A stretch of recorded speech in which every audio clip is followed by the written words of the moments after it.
My name is Gerald Schroeder. I have a, thank God, a strong science background from MIT, Massachusetts Institute of Technology, bachelor's, master's, PhD, 7 years in the physics staff, seen a whole range of atomic bombs detonated, moved to Israel, met my wife, Barbara Sofer, a great writer, and then teach Torah and science. So luckily, I'm lucky that I have the two that come together.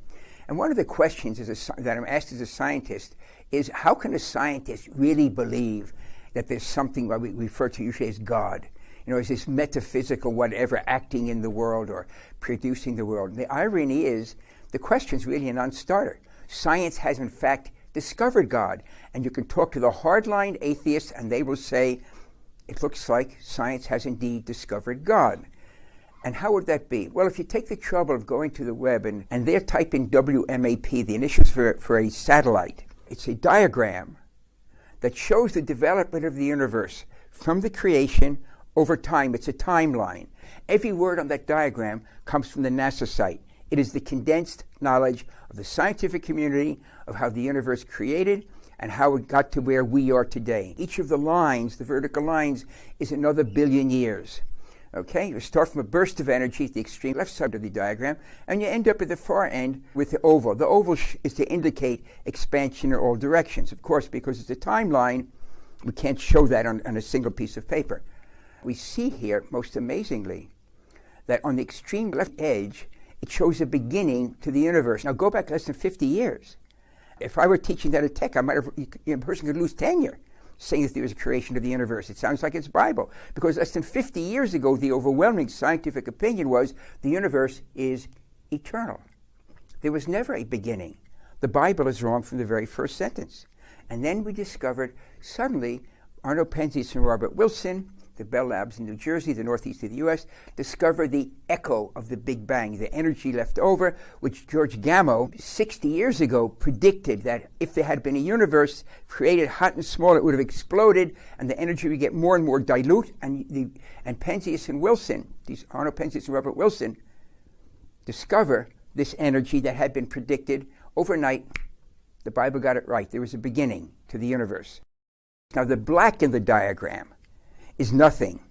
It's not a vacuum. Vacuums are within that diagram, within that cone of expansion.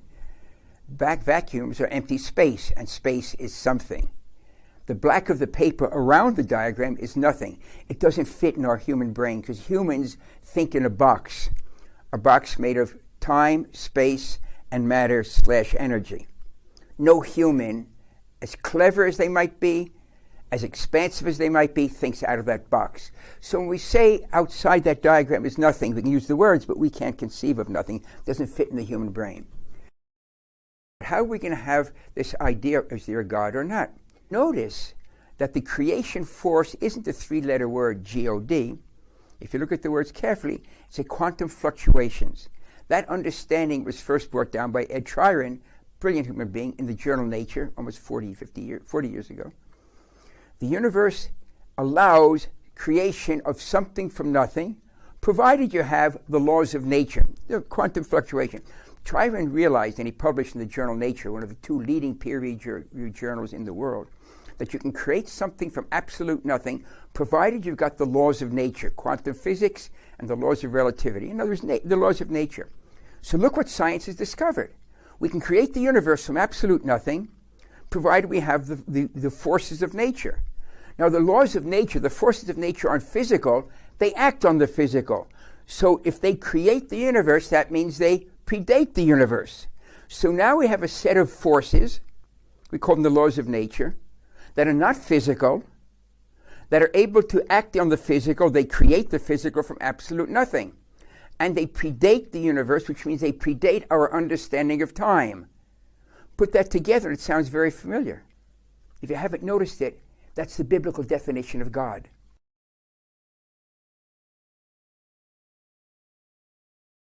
There's only one nuance that's left hanging. We can talk about it another time, perhaps. Is that which created the universe, those forces active in the universe. But up to that point, science says you are correct. The definition of the biblical God is predates time, outside of time.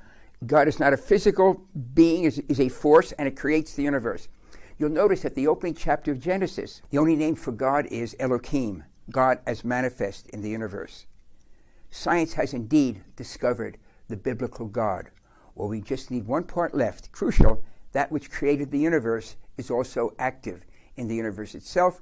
The very fact that you're watching this now pretty much establishes that point.